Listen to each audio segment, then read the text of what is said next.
Okay, if you hire subcontractors in Alabama, you need to listen to this. You could be just one accident away from a massive financial hit. And I'm telling you right now, that contract you're holding on to, it's not gonna save you. Welcome to the Alabama contractor liability trap. So you hire a crew for a new job. They hand you a certificate of insurance, they sign your independent contractor agreement, you file it away, you think, hey, I've checked the boxes. The liability is on them. But let me ask you, are you really sure you're covered? Here's the hard truth. You haven't actually solved the problem. You've just kind of hidden the risk. That certificate of insurance, that piece of paper you neatly file away, it creates this dangerous, totally false sense of security. It's time to stop trusting it. All right, let's get right into it. To really get a handle on this risk, we have to first tear down the two biggest and, frankly, most expensive myths that contractors across Alabama are living by every single day. So, myth number 1. This is a big one. It's the belief that your perfectly drafted independent contractor agreement is some kind of legal force field. You know, you pay a lawyer good money to put in all the right clauses, thinking it completely separates you from any responsibility. Look, on one hand, you've got your private contract filled with hold harmless clauses, but on the other hand, you've got the Alabama statute. And here's the bottom line, the law does not care about your contract. A state statute will steamroll a private agreement every single time. You cannot sign away a legal responsibility, it just doesn't work that way. And that brings us to the second, and I'd say even more dangerous myth. The idea that having a certificate of insurance in your filing cabinet is the same thing as having proof of coverage. This is the absolute cornerstone of what I call standard industry inertia.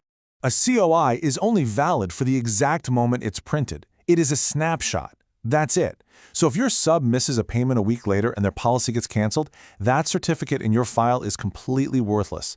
It's like telling a police officer, hey, I wasn't speeding yesterday. It makes zero difference on the day of the accident. So, if your fancy contracts and your COIs aren't the armor you thought they were, what is the reality on the ground? Well, it all boils down to one simple, non-negotiable legal idea, the statutory employer rule. Let's be crystal clear about this term. When a subcontractor you hired has no valid insurance when an injury happens, the law doesn't just give up. Nope, it assigns responsibility. It finds a statutory employer. And in Alabama, guess what? The law looks right at you. You're it. This is the unavoidable result. The state needs somebody to pay for the medical bills for the lost wages. They're not interested in your private deals. They just follow a very simple path right up the liability chain, and that chain ends directly at your front door. And listen, this isn't some abstract theoretical risk we're just talking about. Let's talk about real money. $50,000. That was the immediate, straight-out-of-pocket cost for a general contractor down in Mobile who was playing what I call the trust game. He just trusted his subhead coverage. He hadn't bothered to verify the COI in over 6 months. When a worker fell, he learned the hard way that the sub had canceled his policy just to save a few bucks. That trust cost him 50 grand. And you know what? That initial 50,000 is just the start of the pain. The real cost is this brutal ripple effect. First, you're on the hook for the medical bills, right now. Then that entire claim goes on your record. That, in turn, jacks up your own insurance premiums for the next 3 years. It's a direct, painful, and long-lasting hit to your profit margin, all because you trusted someone else to do the right thing. Okay, I know this all sounds pretty grim, but here's the good news. This is a completely, 100% avoidable risk.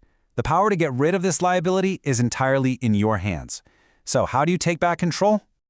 The fix is incredibly simple, and it has to be non-negotiable in your business. It's a 3-step process built on one principle: verify, don't trust. Step 1, you still collect that certificate of insurance. But then step 2, you find the insurance carrier's phone number on that certificate and you pick up the phone. And step 3, you ask one simple, direct question. Is this policy active today? That's all it takes. Look, that 5-minute phone call isn't about creating more paperwork, it's an act of professional stewardship. It is you actively building a firewall around your business, pushing back against that lazy, dangerous industry habit of just filing a piece of paper and hoping everything will be okay. The rules of the road are clear. The liability is very real, and the fix is simple. Now you know about the trap, and more importantly, you know the way out. Master the rules and take control